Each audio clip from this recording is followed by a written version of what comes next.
physiognomy, which that's how you pronounce it, right? Physiognomy, because there's people. I was listening to a podcast and they were saying physiognomy or something like that. That's not how you say it, correct?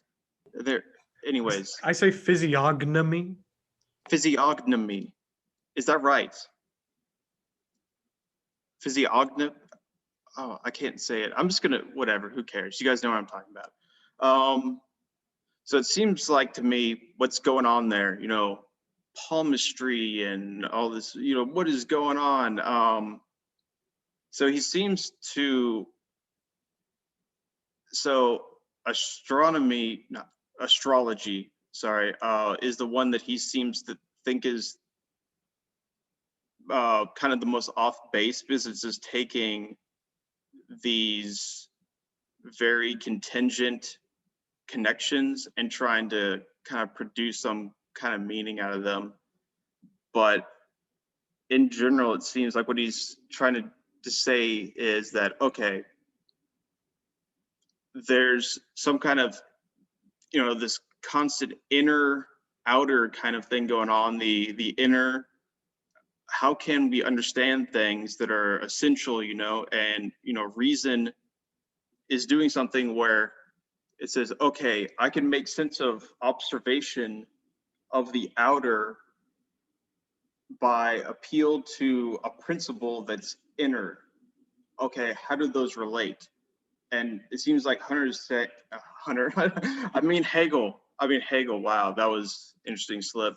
I believe Hegel is saying that a lot of those relations that is going on there between this dichotomy of inner and outer are not necessary. These are contingent relations that don't really give the essence of what's going on here.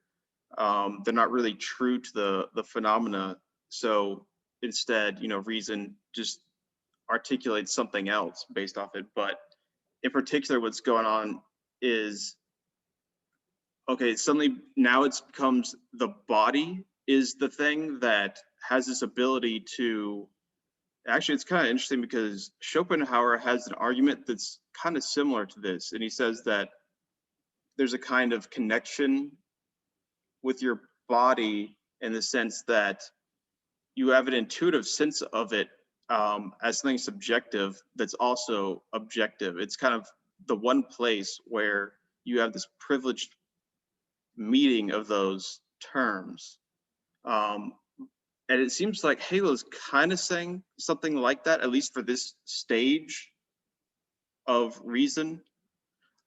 And it's this idea that, okay, in order to make sense of this outer phenomena, that it's an expression of some kind of deeper inner essence meaning that's there.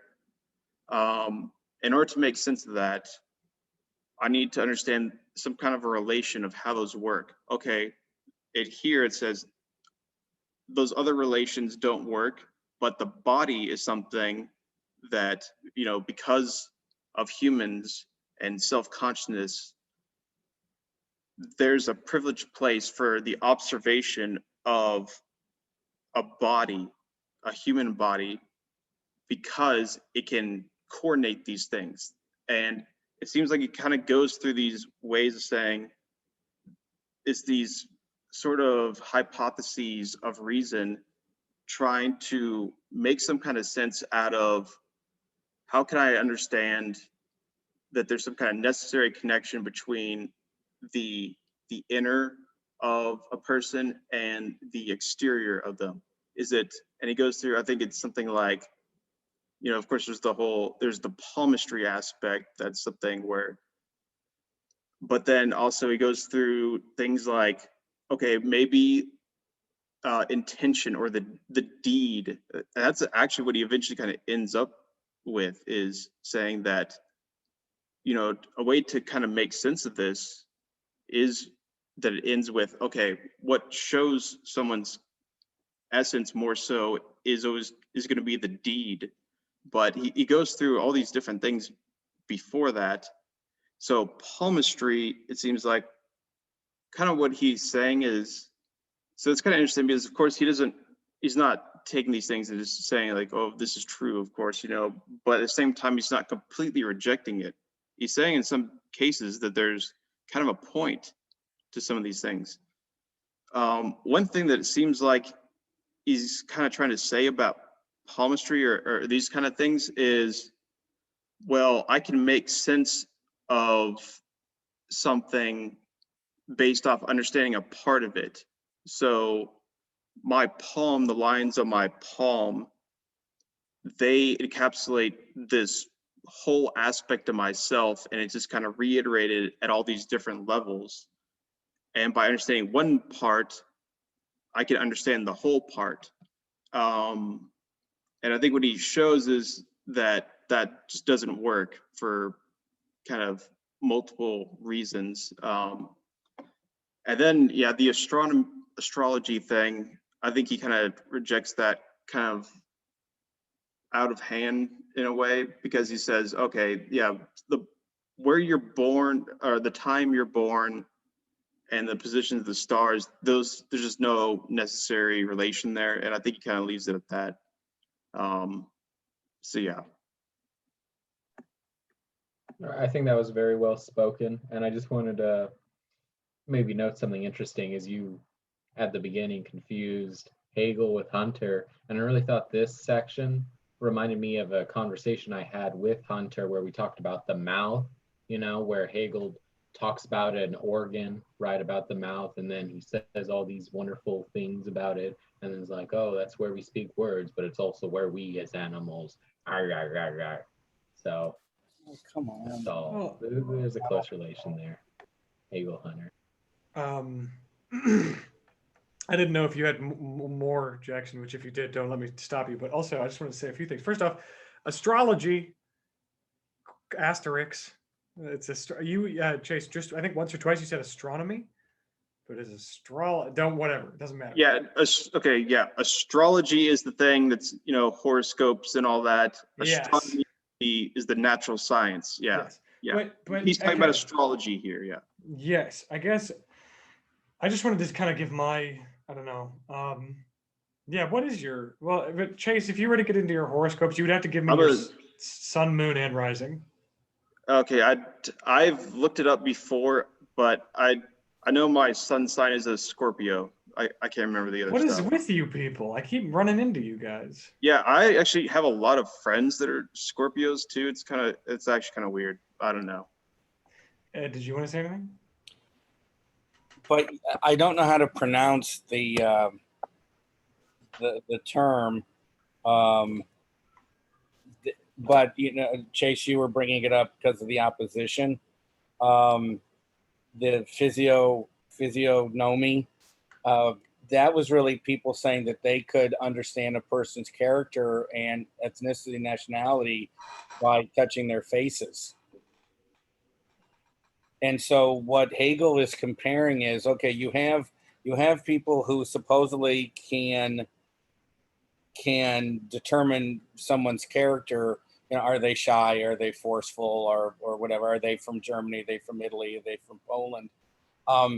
And he's opposing that to astrology. But I guess what he's saying is supposed to distinguish itself from other spurious arts and hopeless studies, which sounds like he's putting his thumb on the scale as saying these aren't actually very effective ways of understanding the world, right?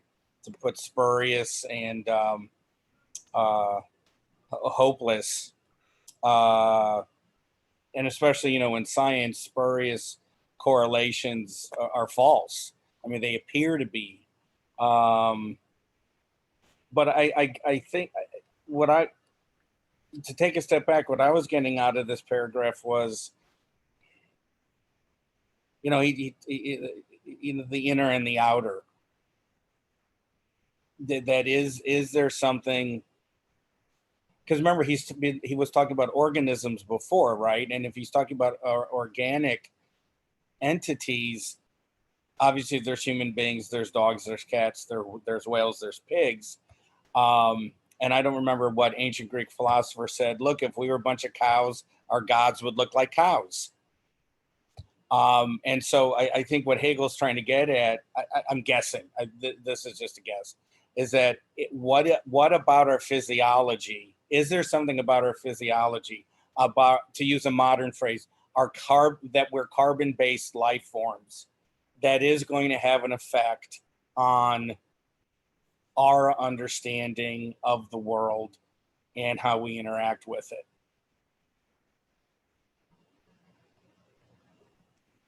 Yeah, I think that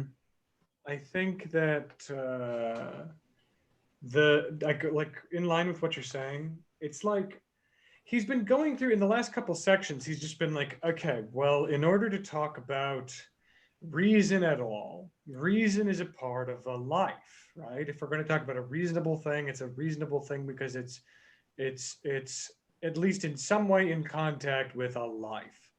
And he says, when you have a thing that is living, there's an inner and an outer to that thing that's living. And he starts this whole section off with the title Relation of Self-Consciousness to Actuality in Physique. And I'm going to just, maybe this is pronouncing it correctly or incorrectly, I don't care. Relation of Self-Consciousness to Actuality in Physiognomy and Phrenology. So the basic point that I got out of this, at least as far as we got, was that he starts by saying like, okay, so we talk about this life that makes things reasonable, or not this life that necessarily makes things reasonable, but because reason is attached to life, there is this life, this actual individual, okay? Because it has to be a life that exists, or at least in some way participates within the sphere of actuality. And so there is this actual individual. This actual individual has two basic sides to it: fixed determinations and traits that are emergent through acting. And if we are to posit this actual individual that has fixed determinations and traits that are emergent through acting, like a bug that is born, I don't know, somewhere that makes it for like it's supposed to be green to hide in a camouflage in the green grass. It's a green bug, but when it was born, I don't know, it fell into a little dewdrop of sugar, and that kind of leaked into its mouth and eyes and face when it was just being born. It kind of fell in love with that sugary thing. Now it's very prone to finding sugar rather than, I don't know, whatever stupid bug food it's supposed to eat. Little things like that. A human being, you know what I mean? You can take this idea and run with it. So the point is, there's a point made at the beginning of this section that so if we are to posit that this actual individual is not just fixed determinations and traits that are emerged through acting, we could potentially posit that there is something of a self-consciousness present within that, like the self-consciousness that we've been working with, the self-consciousness that we've developed up through perception and understanding and consciousness and self-consciousness. We can posit that there's this self-consciousness. But where would this self-consciousness fit into this two-sided nature of a living thing that has determinations and traits that emerge through acting? And he says that the form of self-consciousness this is kind of where he's like, this is the first kind of privileged point of contact. The first privileged point of contact, like between being a subject and an object with my big meaty body. He says this already happens in a conceptual way with self-consciousness, because the form of self-consciousness is the given content, i.e. my fixed determinations. I'm a human being with a brain. But its form, at the same time, is inherently its activity. And what that means, basically, is that its form is both its given content and its activity. It's both subject and object. It's not really, but like that's just, we're talking about the privileged point of contact between subject and object. Self-consciousness is both the given content and its activity, because self-consciousness only is its own performance. Consciousness is its own inaction. It's not a thing that can be deduced from an objective analysis of material stuff. That's why if I poke around in your brain, if I knock on the door, there's nobody there. If I split your brain meat apart, I'm not going to find a center of consciousness. I'm not going to, or in fact, if I take a Deleuze's inhuman view, you know, consciousness disappears, subjectivity disappears. That's why Deleuze was so not focused on subject. I mean, not because he was a big fan of taking an inhuman view, but because it fell apart all the time. And like my point is, the point of all of this is that from any perspective of objective analysis, this is also why in absolute objective determinist scientific thinking, freedom disappears. Of course it does. No, you know, that's not like a crazy, you know, thing for Hegel at this point anymore. It's like, yeah, if you would look at everything as just a series of objects, or if you deal with what is called assemblage theory with a series of actants acting on other actants rather than subjects representing some sort of break in that mold, you have this disappearance of freedom. And what you get is nothing but outers. And in an outer, in the realm of the outer can only express, if it's going to express the inner at all, which is what we decided on the last section when we talked about how the outer is an expression of the inner, apparently, as one of our consciousness, our natural consciousness kind of walking through the world. It kind of decided that the outer is an expression of the inner. If that's the case, then the outer can only express the inner in the form of an organ of law, an organ of a system, an organ of a structure, an organ of a person. It can only express the inner as an organ. And in the expression of the inner, you might think, okay, well, maybe it's not just an organ. Maybe I can outerify my inner by talking. I can have an inner feeling of, I feel weird, and then I can outerify it. I can make it outer by saying the words, I feel weird, into this room of people that understand me. But his point is that actual action ossifies and disconnects the inner from itself. In action and in language, when I talk, the inner gets hardened and deadened and turns into a cadaver. The inner makes itself into an other in expression. That's like the big thing at the start of this section that I think I'm really focused on when you guys are talking. So the next thing that he talks about, after talking about the inner constantly alienating itself, he says, okay, well, let's look at an attempt to make this make more sense. Because right now, as far as we're concerned, the outer is either a failed expression of the inner or just like this motionless sign of the inner, this motionless signifier that points to the notion of the inner that we should just trust, even though the inner is a motive thing and a processal thing, like we decided earlier. So the point is, physiognomy, my reading of that section is that physiognomy tries to find a necessary link between the inner and the outer to make this less contingent and destructive, because there is productivity going on. There is clearly a productive relationship between the inner and the outer. There clearly is the case.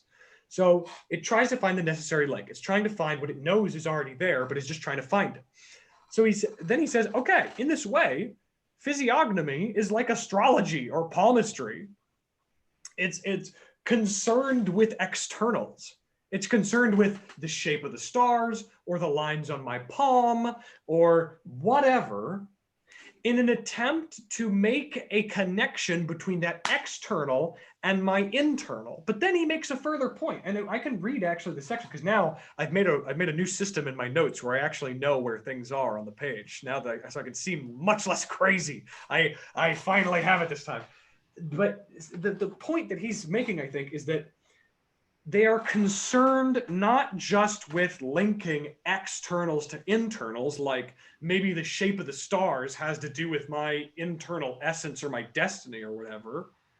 But he's like, yeah, his point is like, it's way worse than that. Like, yes, if we were to say that astrology and palmistry and physiognomy were trying to make some sort of necessary link between the external world and my internal world of meaning, that's already kind of a recipe for disaster. But it's way worse.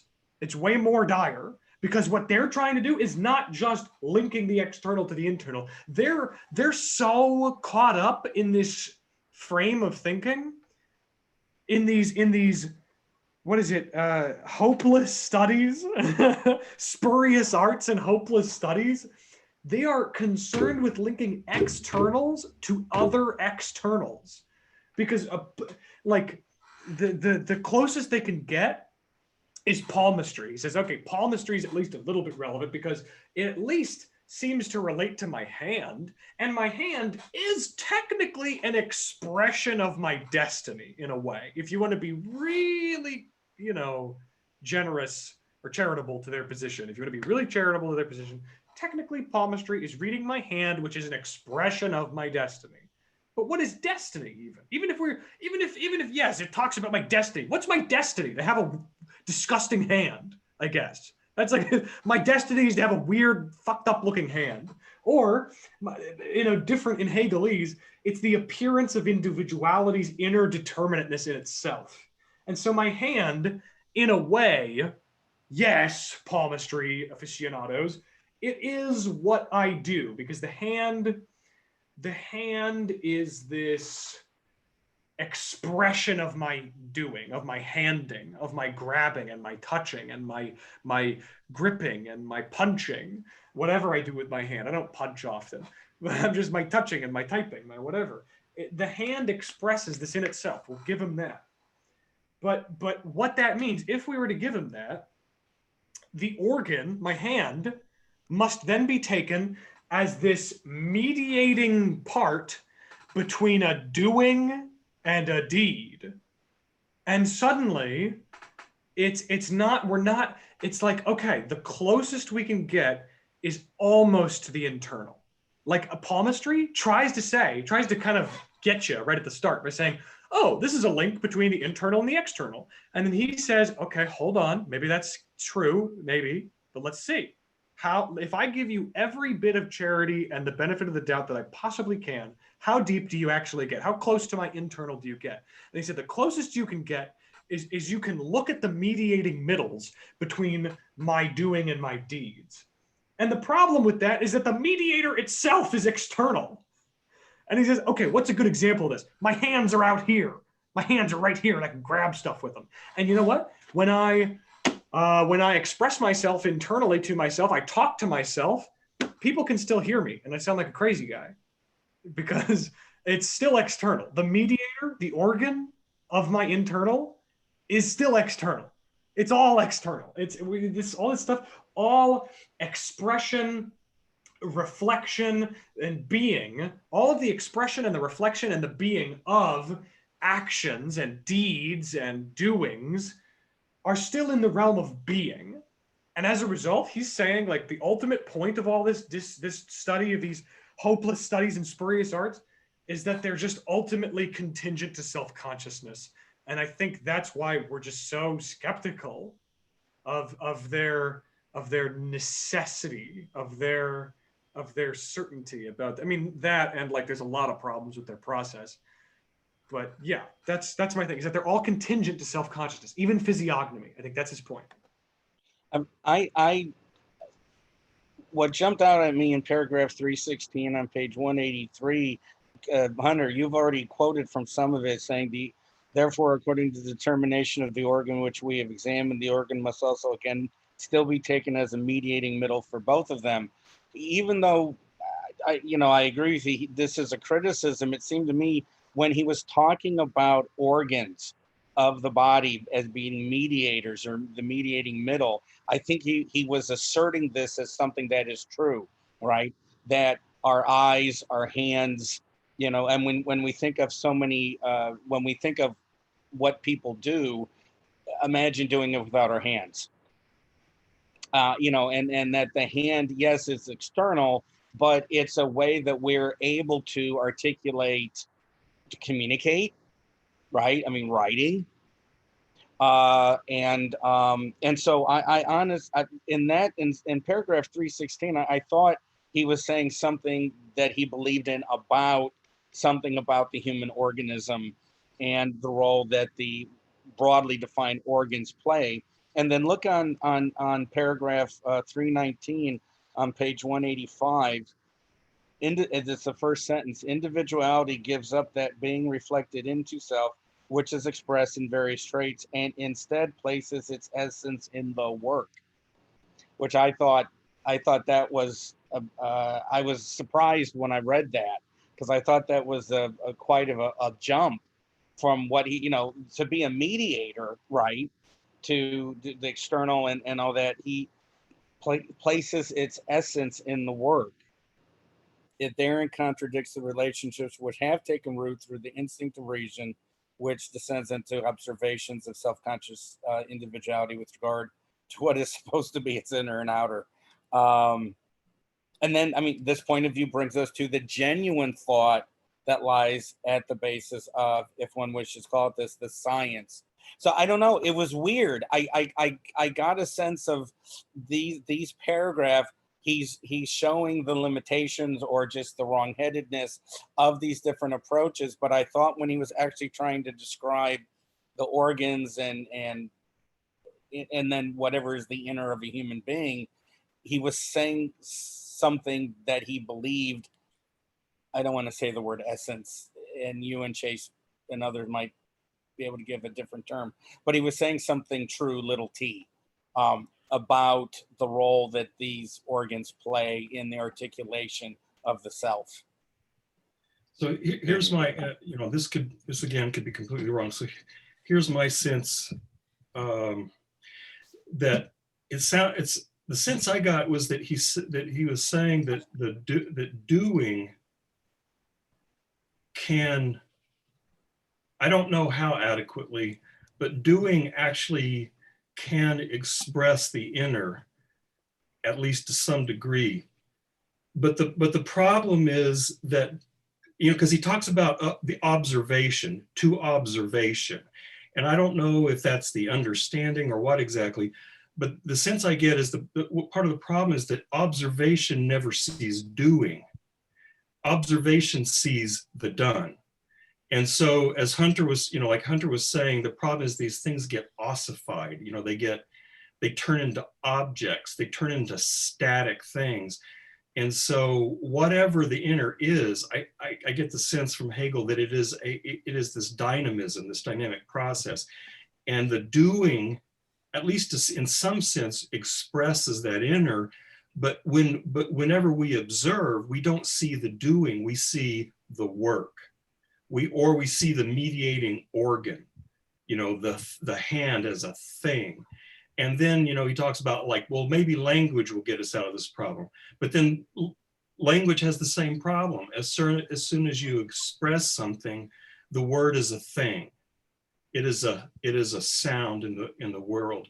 And so it seems like the problem is, now I don't know how much it can be completely dependent on observation, but that's my sense, at least here, that he's somewhat focused on that, is that since our inferences about the inner are based on observation, and observation is incapable of grasping the dynamism of doing, we instead end up grasping these, as Hunter put it, these ossified relics that don't have a direct relationship to the inner.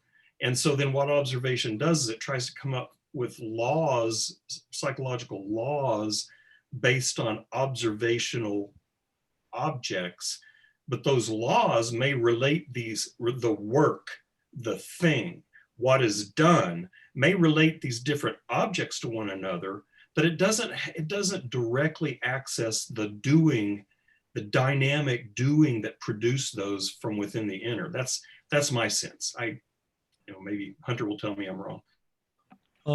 Is that to add on to that? Okay. No, It's okay. I was reading paragraph 317, and he's, and it's kind of before he ends up talking about this idea of the work. So I'm not sure kind of where this is, but a lot through this, he talks about reflection. And it seems to me that another aspect of this problem is that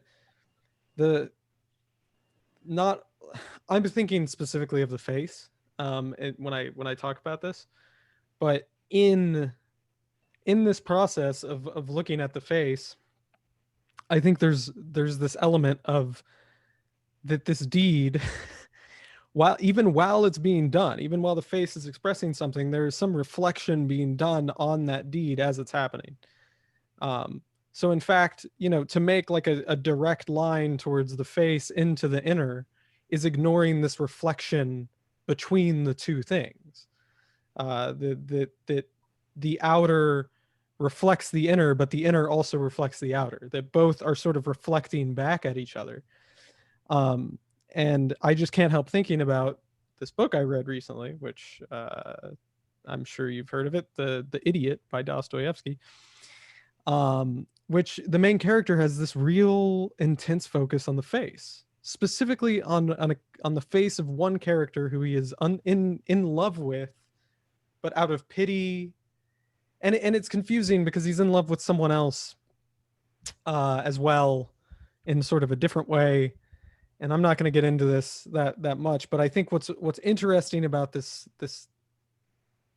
book to me is that there's this essential problem in him seeing this woman's face and not just seeing the suffering that this woman experienced, but also seeing the way she feels about that suffering in a way that he can't explain. He's I think, based on what I'm reading here, that he sees the reflection of her suffering, like the way that she is essentially reflecting on her suffering, in this way that sort of like never ends. Like he's seeing this like infinite reflection back and forth, where this character sort of infinitely blames themselves for the circumstances that they were thrown into, because the circumstances that they were thrown into caused them to be the way that they are now. And the way that they are now is causing the circumstances to get worse. And as the circumstances get worse, that causes this inner thing to get worse. And it's this increasing madness through this reflection on this question of guilt, I think, essentially. And so that's, I don't know. And I mean, I don't want to spoil the book, but there's no conclusion, I'll say. This character doesn't determine what the face means, I don't think. But it's this horrible sort of thing that he can't talk about. It won't escape, it won't leave his mind. And anytime this character enters an interaction with him, he can't stop looking at it.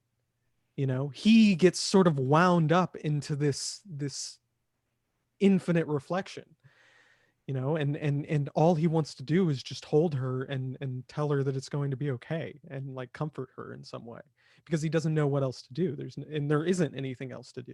He can't make a conclusion about her, and even if he could, that conclusion couldn't do anything for her.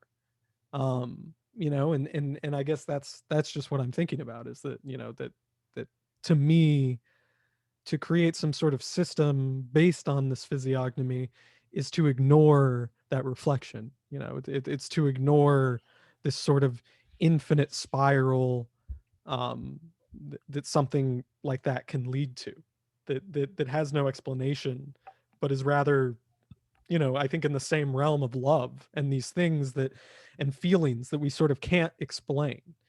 And when we try to explain them, we're ignoring, I think, that element, the reflection. Yeah, I think that's a really good point. Makes it so this section, I think, is a little more concrete than some of the other ones. That gives you a sense of kind of what he's trying to say. But yeah, so I think one of the important points that he's getting at is that, and he's been saying this kind of throughout,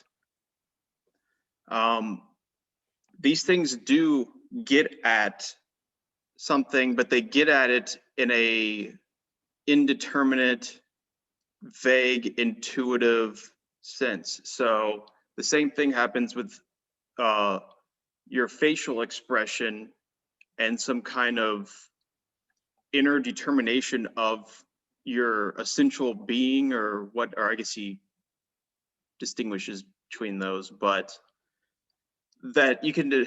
So one of the problems is that if you try to make some kind of fixed system based off signs and try to link it with something, but those are just telling you, they don't actually communicate something through a medium that shares those things. So I think Hunter already talked about this, but I think one of the things, though, that makes a lot of sense is that, okay, but on top of that, not only is he saying, okay, yeah, to a certain degree, yes, what something like my facial expression will tell you to some degree what is going on inside. But then that point about reflection, I think, is very important too, is that's really what destabilizes the whole thing. And I think this applies to a lot of things. So one thing I think is a good example would be, so this is pretty similar to arguments you see, I think, in a lot of the natural sciences in general, but this could be something like genetic determinism, or anything that says, okay, this person has this thing, they're this type of person, you know, they have this category, they something like that. Therefore, they are this. Trying to reason generally from that kind of angle. And also he has this thing about, you know, the influence of the environment also in that sense. So that was somewhat the section right before the physiognomy. I'm just going to say it like that, whatever. Was, you know, okay, the external environment, you know, determines these things. We know those. So actually, there's that Why Theory podcast. I listened to that earlier today, and they made a good point of,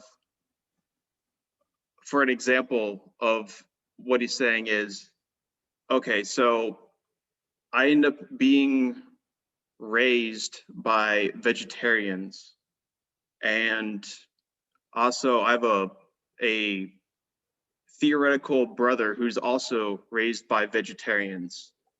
And, you know, my parents are just constantly hammering this point, you know, meat is murder, and just, you know, whatever, all that stuff, vegetarianism. I grow up and I become vegetarian. I stay vegetarian. I've been vegetarian my whole life.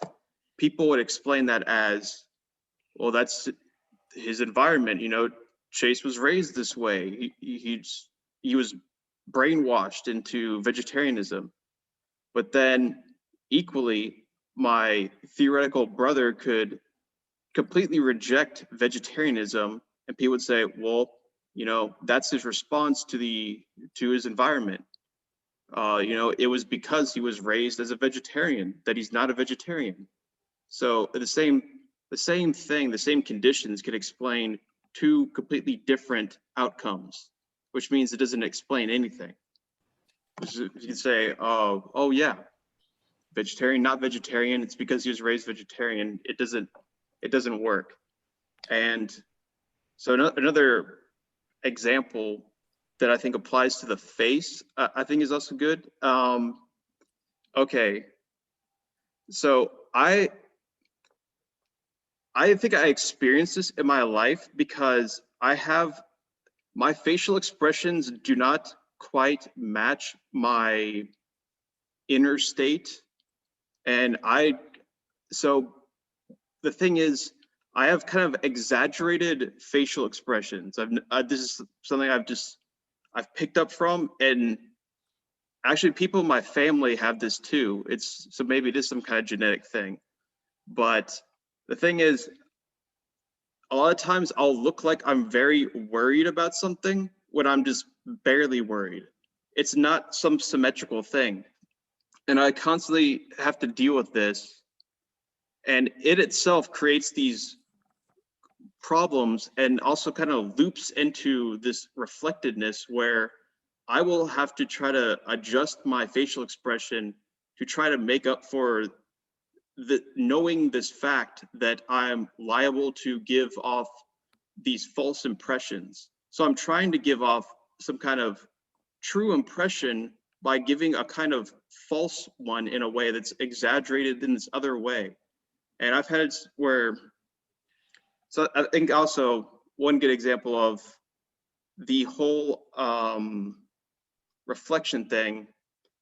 So I remember I was working at Lowe's. It's just a great place. It's wonderful, and it was very, very busy. And they teach you, you know, to go up to everyone and just ask them how they're doing, and you know, how's their family and their children and everything, and you know, can I get you anything? The problem is it's very sectioned. Literally, it's sectioned. So I only know any employee there knows a small part of the store that they spend a lot of time in. The rest of the store, nothing. Know nothing about refrigerators, washers, tools, anything. Actually, I didn't know anything about my own section. I worked in the outdoor power equipment section, and I sold grills, and I've never grilled in my life. And probably never will.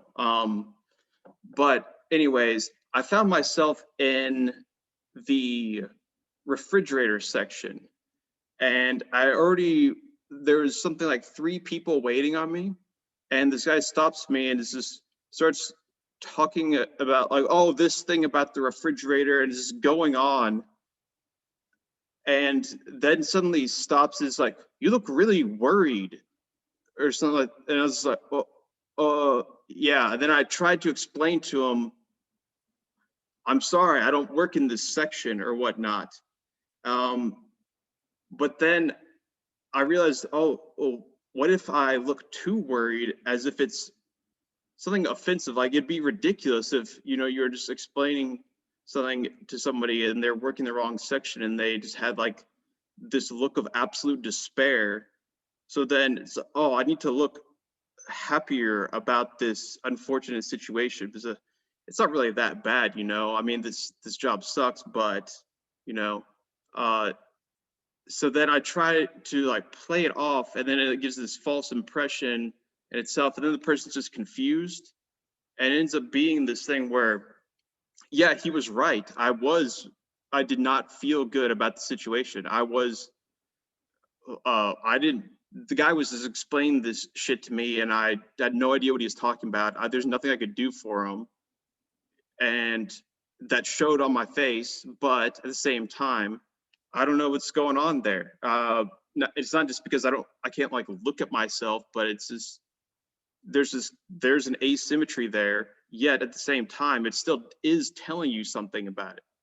It is my inner feelings were still communicated by my exterior expression. So I think the fact that there is still some kind of coordination or meaning there that is or a sense really is what connects those things. That is kind of what Hegel is continuously writing on, but showing that all the ways that we try to put those things into determinations or try to put and make necessary relations and turn them into a science of things and whatnot, all those things inevitably end up falling short of what they're trying to do. And I think that's basically what's going on. So hopefully those stupid examples made it somewhat clear. Hopefully I'm not talking down to anyone also, because that would be awful. Hopefully you just look at my facial expression and see how genuine and authentic I am, right? No, I thank you for sharing that. And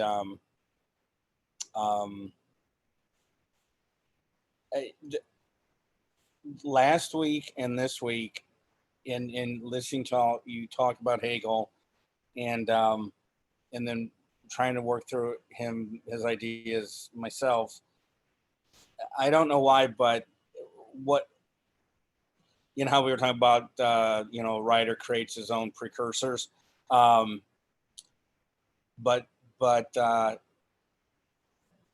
there was a book by Herbert Simon called The Sciences of the Artificial. And it was talking, and you want to get the second edition if you read it. And it was simple, but not simplistic, where he was saying, if you were going to understand an organism and how it functioned, you wouldn't have to know anything about the insides of that organism, either mechanical or organic. All you'd have to ask yourself is, how can this organism exist in the environment that it is in? And so, because the organism is going to have to adapt to the environment, the outer environment. And he created a term, inner environment, outer environment. And so he, basically said, you don't have to open up, lift the hood, don't bother. How will a logically, rationally designed artifact function in environment to sustain itself? And then do it that way, and then you're probably going to find out the different elements of the organism, the entity. I don't know why just that other book kept on popping up in my consciousness as I was reading some things here. Yeah, that reminds me of this whole, and I'm not sure if functionalism is the right word, but that reminds me of this whole debate about whether, what's important when you're trying to figure out what a person is or what a human is. And, my mother was a school teacher, and she was taught behaviorism, and that really all that is important is behavior.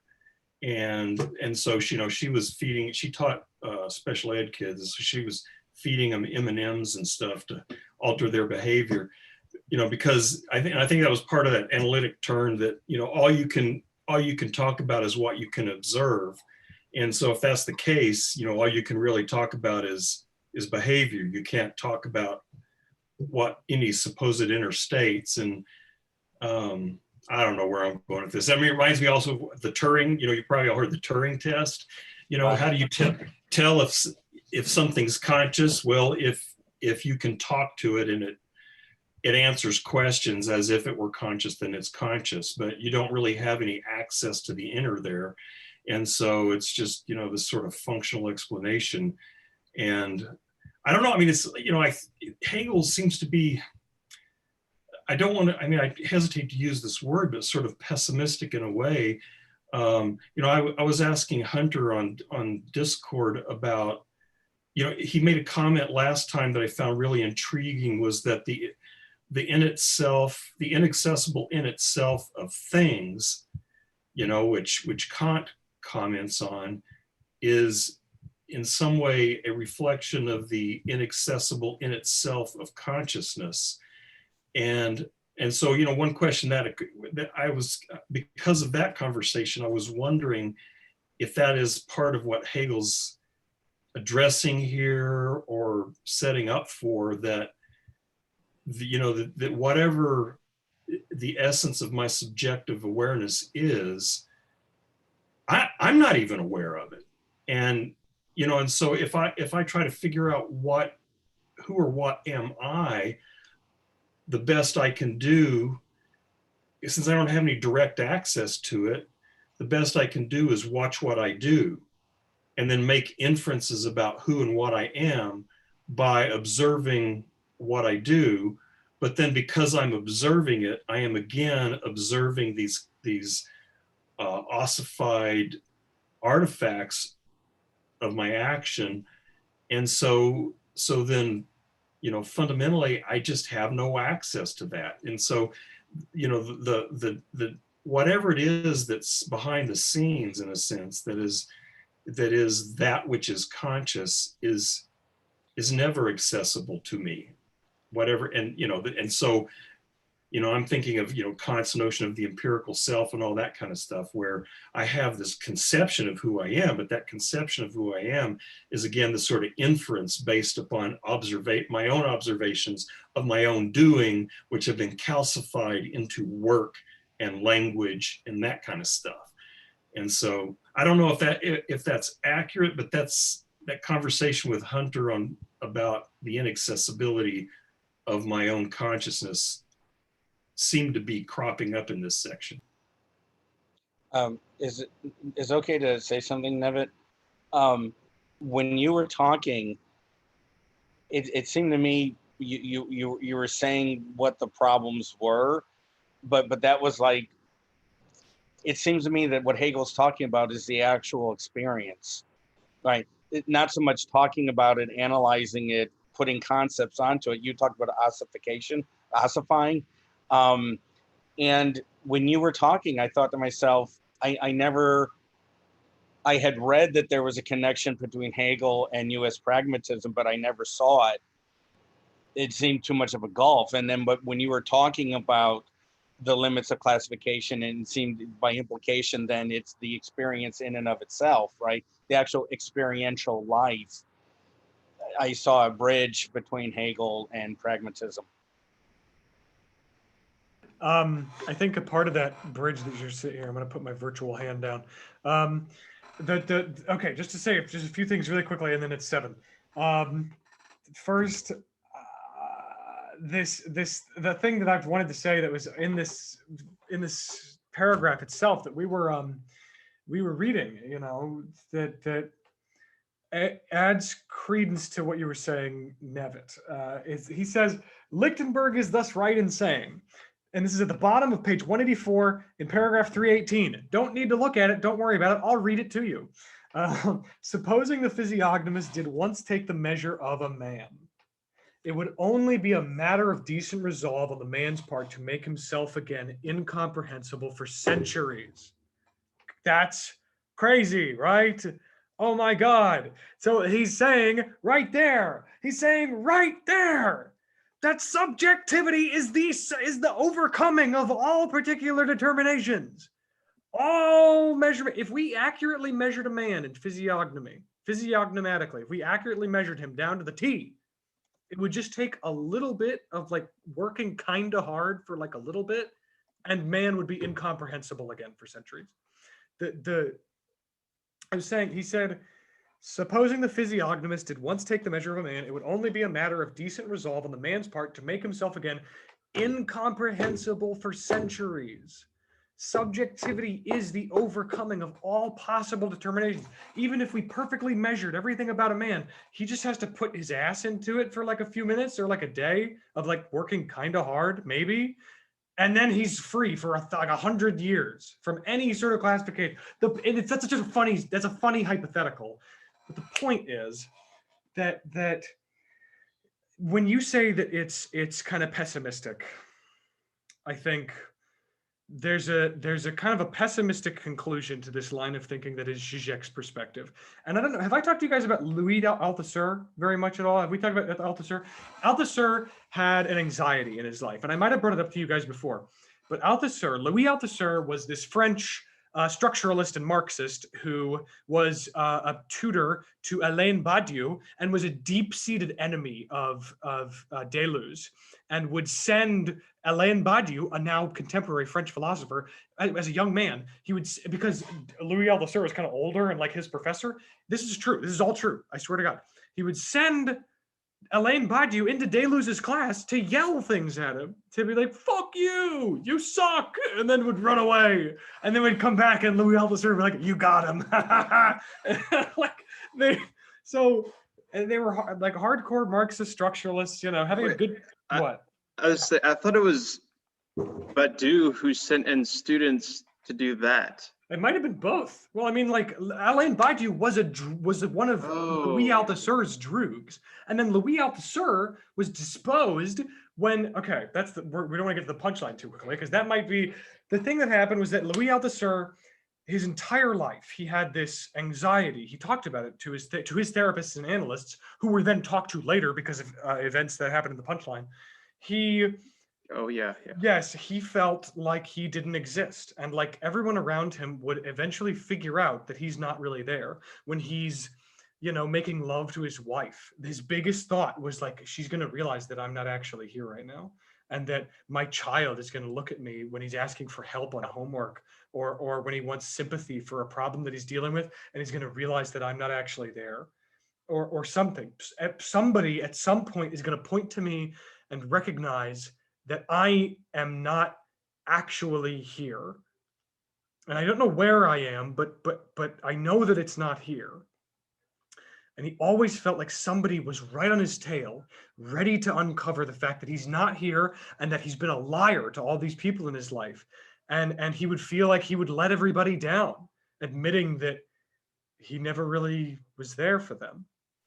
And okay, and anyway, then at around his, I think, 70s or 80s, he had a wife, and one morning he woke, and I don't remember the circumstances of the event, but he strangulated her to death. He strangled her to death in bed in the morning and killed her.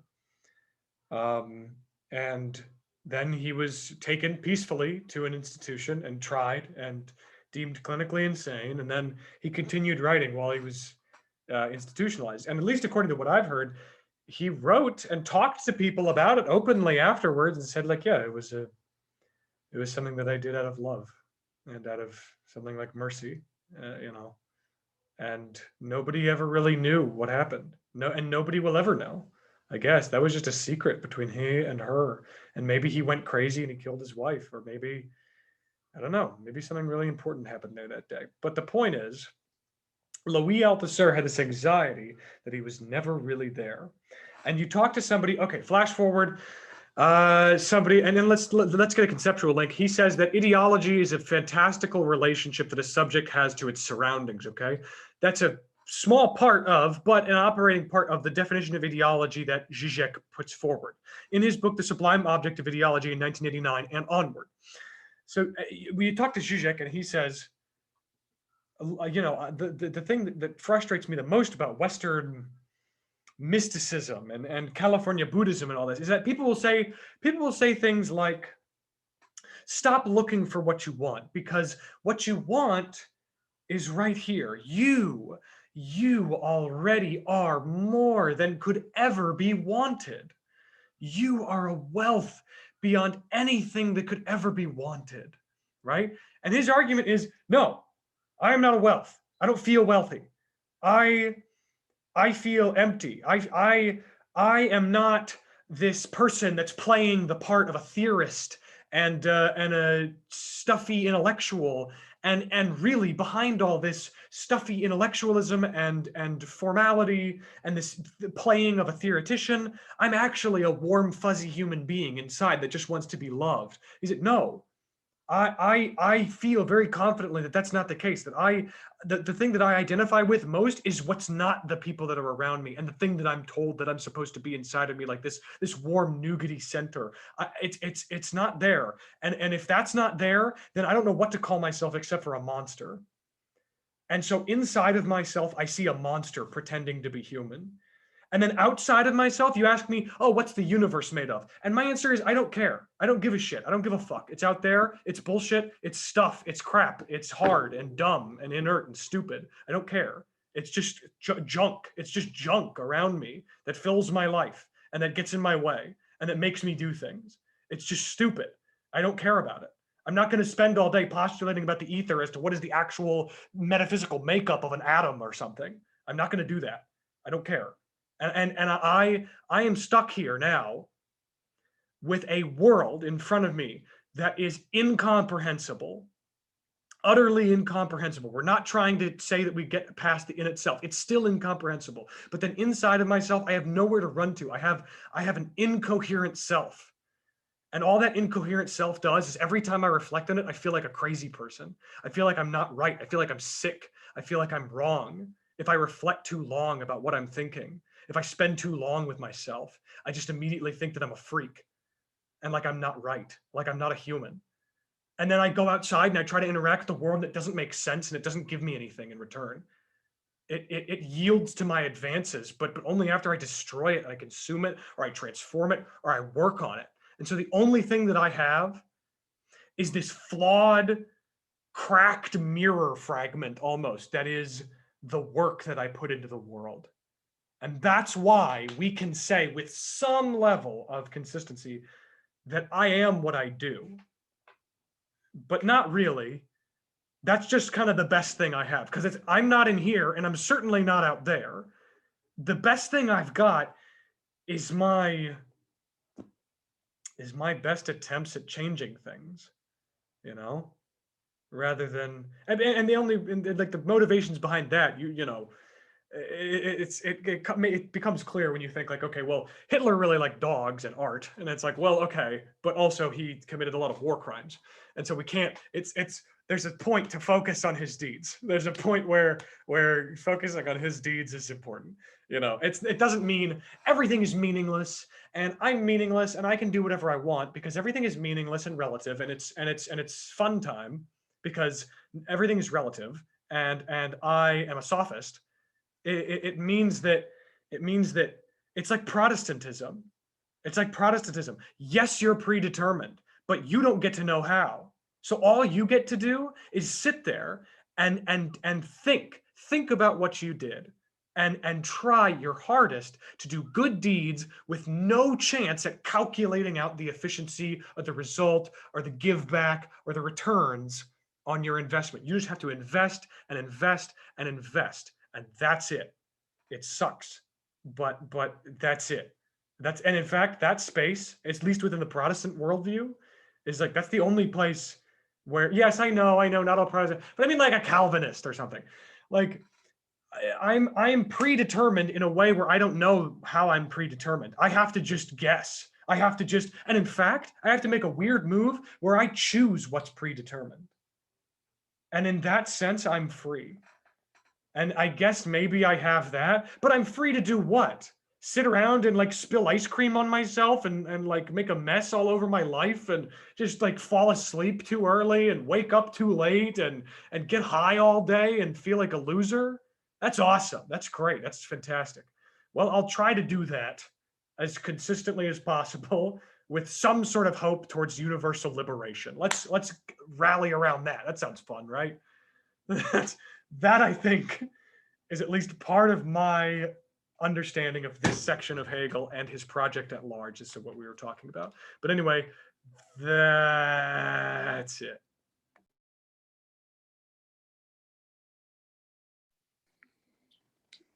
Maybe just don't spill ice cream on yourself. It'll all be good, and you'll know who you are and embrace Western mysticism and California Buddhism. Yeah. Yeah, most of the people I know eat ice cream, but they don't spill it all over themselves. So I don't know, maybe that's part of the thing I'm not understanding. I'm just teasing you, Hunter. I enjoyed what you said. I was getting cat food for cats yesterday and spurted cat food gravy all over myself, which was disgusting. Sorry, that's what I wasn't eating ice cream, but I like sloshed the little thing and it was sploosh.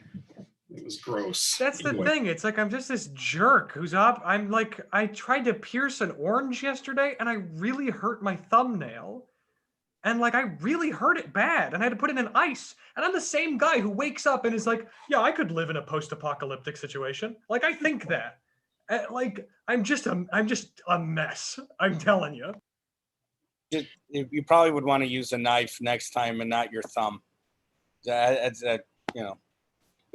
They do make these really cool little plastic hooks just for oranges and other citrus, where you just kind of put it in and you slide it around the base so it's not as sharp as a knife. Because with a knife, I will hurt myself because I'm a klutz. But with the hook, you can just put it in the top of the orange and whip it down. I'll put it in Discord. It's like $1.99, and I use it all the time. Mainly because I don't want to hurt myself, because I will if I use a knife. Yeah, We're looking out for you, Hunter. We don't want you to be injured between now and the next time we get together. I also relate to what he's saying, because I've done the same thing. Even without a utensil, I've hurt myself with that. So. Sounds like this hook is the solution to the problem. Yeah. So I had a coworker when I worked at Lowe's, which is a very Hegelian place, and this coworker claimed to have cut themselves every day with the box cutter. They said that every day that they were there, they used the box cutter that is designed so that you don't get cut, that they had cut themselves. And I've never cut myself with it. And yeah, I think there's a big gap there between what goes wrong. Actually, I don't know. I was about to transition to a serious point, but I don't think I'm going to do that. On a side note, and this is very vulgar, I was written up at my time at Lowe's and borderline fired because I had a customer ask me what aisle the caulk was in, and I responded without thinking, it depends on what direction I'm standing. So I was written up for Yeah. that. It was that was in my 20s when I was, super witty. You did get him. To be fair, you got him. You got Yeah. him. Oh. Worth it. Yeah. Well, it depends how they said it, because you have to say, they need to say caulk. Yeah. It's a diphthong. The A and the AO. Yeah. Yeah. So if they say cock, that's something different than caulk. So just saying, yeah. You should have gotten them banned from Lowe's or something. I mean, of course that wouldn't happen, but yeah, the customer's always right. I really like your Lowe's stories, Chase. I just wanted to say that. I do too. I have a lot. I worked there for 5.5 years. And it was, yeah, I think I was a very naive person before then, and I learned a lot there that you probably can't get through reading books. I definitely experienced the failure of human institutions and society in a very visceral way. But yeah, we'll leave that for next week, maybe. I think you can get that from books. Oh, yeah, you definitely get an aspect. Yeah.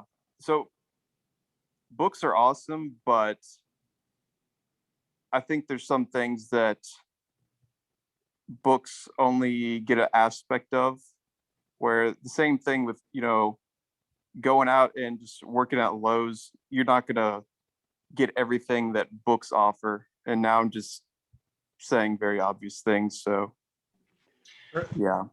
Before Nevin, you're about to close the seminar, but now Travis, I just want to say I'm bored and I want to hang out, and you don't. I know you want to play Ninja Gaiden because you're like evil and you hate me, but like I want to hang out. No, not Ninja Gaiden. No. Listen, we'll get into that at some other. Let's talk about River that. City Ransom, not self-loathing of Ninja Gaiden. I know, it's the 3-1 world is just rage fuel. Yeah, it's actually like not like I'm warning him. I told him, he was like, "Oh, I'm gonna clear it today. I'm gonna," and I was like, "No, like I stopped for a reason." Okay, look, but anyway, Travis, I'm bored and I want to hang out, and I'm just letting you know that. But anyway, okay, so Nevit, you're the king of the seminar. What do we do next? So speaking of the shortcomings of books, I'm wondering if maybe if I cut a big chunk of my skull off, and if Hegel Hunter did the same thing, and we like took our brains and squished our brains together, would I understand Hegel better? Maybe, I don't know. The synthesis. Change your name to Abby. Yeah, synthesis. Yeah. Of course, I'm not sure I want to live inside Hunter's mind. Yeah. Yeah. That could Me be neither. Was Chase going to give us new page numbers to read? Oh yeah, I did. I made the schedule. I put it on Discord, but I think I need to email it to the group. Actually, I guess. Well, Nevin, I guess you have that email. Yeah. So the email that I sent out today, that I broadcast to everyone, announce or reminding people of the meeting today, had as an attachment the new schedule. So it's on Discord, and it's also in that email message. So next week, from next week forward on, we'll have somewhat shorter readings, which is really great, since Chase and Travis and some other people are going to be in a discussion on Deleuze, which is, oh God. So Hunter, you're welcome. Anybody's welcome. So, okay. Dang, I'm teaching 2 classes starting Monday. Oh, Any of you want to hook into it? One of my classes Monday, Wednesday night from 6:15 to 10 is politics and film.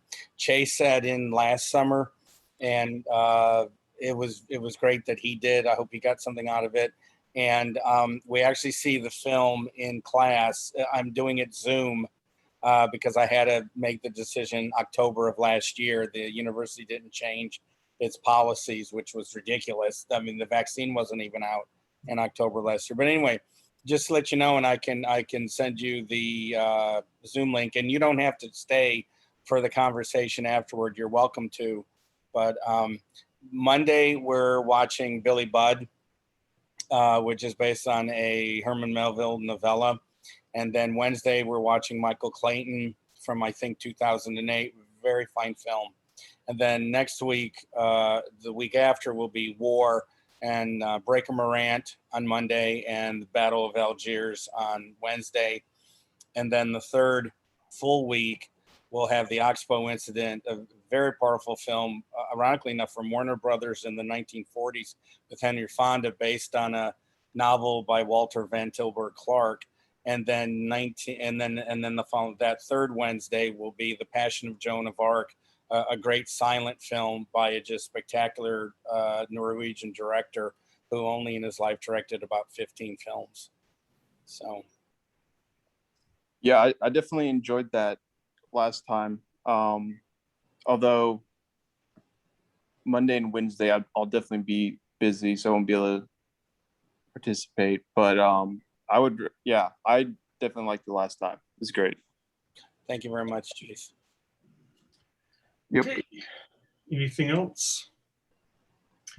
Okay, we'll see you guys next week. Bye-bye. All right. Bye-bye. Bye. Bye. Bye, fearless leader. May the dialectic be with you. Yeah. All right.